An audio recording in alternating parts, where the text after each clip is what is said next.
அவர் மட்டும் இல்லைங்க. சினிமா உலகமே ஒரு மக்களை ஏமாத்துற ஒரு உலகம். அது வைரமுத்து இல்லை, அதாவது வல்கரா ஏனாதான் மக்கள் ரசிக்கிறான்ற காலகாலம் எல்லாம் மாறி போச்சு. இது எவனை சொல்லியும் பிரயோஜனம் இல்லை. மக்கள் ஆவல் காட்டுறாங்க, புரியுதா? ஏதாவது நல்லது ஏத்துக்க மாட்டான்றான். ஒன்னோட சும்மா சும்மான்னு ஒருத்தன் பாட்டு பண்ணான், அவன் என்னடா கேட்டா சும்மாவே 10,000 குத்தான்றான். சும்மா சும்மான்னு பாட்டை ஏத்திக்கிறான், அவன் சும்மா குத்தான். ஒரு பொருள் இல்லாம அஜித் படத்துக்கு ஒருத்தன் கொத்தாச்சியில வேலை செய்ய போட்ட தூக்கினா ஒருத்தன் பாடு பண்ணான். அது என்னானே தெரியல. தமிழ்நாட்டுல படம் ஓடிச்சு. அதுல இது பெரிய கலாச்சாரம். இது சரியான போதை. இப்படி குற்றச்சாட்டு இருந்தா குற்றம் நிரூபிக்கப்பட்ட தண்டிக்கப்பட வேண்டியவன். விசாரணை பண்ணலாம், அப்புறம் ஆளுங்கட்சி சப்போர்ட் அதனால பண்ணல, அவ்வளவுதான் விஷயம். இது தெரிஞ்ச விஷயம் தான். இது அதான் காரணமா இருக்கலாம்.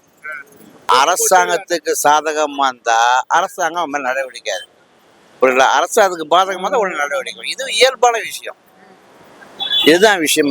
மற்றபடி அவர் வேண்டிய இவர் வேண்டியல. யாரோ அரசாங்கத்துக்கு நெருக்கமா இருந்தா அவங்க கண்டு காணாம போவாங்க, இயல்பு தானே அது.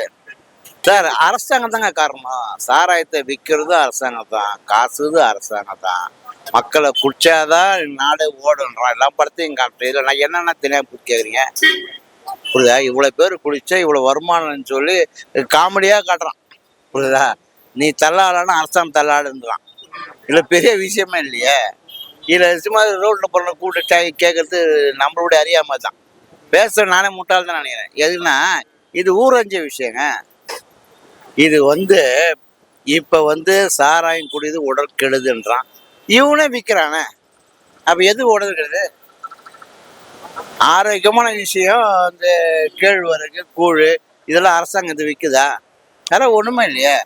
அரசாங்கம் மதுபானத்தை விற்கிறது கொள்கையா சொல்றான். எலெக்ஷன் வரும்போது விற்க மாட்டான்றான், வந்த பிறகு விற்கிறான். அவனை என்னத்த பண்ணுவேன் நீங்க? வருஷம் அவன் தான் ஓட்டு போது, ஜனங்க அவனை தான் வர வைக்குது. அதுல என்ன பண்ணுது பிரயோஜனம்?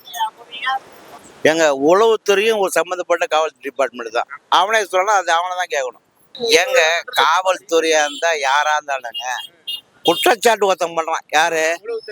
உளவுத்துறை. அவன் எந்த டிபார்ட்மெண்ட்? அப்புறம் நான் இவனு ஒண்ணு தானே. பாயுமா அவன் டியூட்டிக்கு செய்யறாங்க, அவங்க சம்பளத்துக்கு நான் நடவடிக்கை அப்படின்னு சொல்லுவான். பட் இவனும் அது ஒண்ணுதான், டிபார்ட்மெண்ட் மாதிரி அங்க வேலை செய்ய போறான். இதுல ஒரு பெரிய மாற்றமே இல்லை. தண்டனை எவன் நாட்டுல தண்டனை பெற்றான்? எந்த குற்றவாளி நம்ம நாட்டுல தண்டனை பெற்றான்?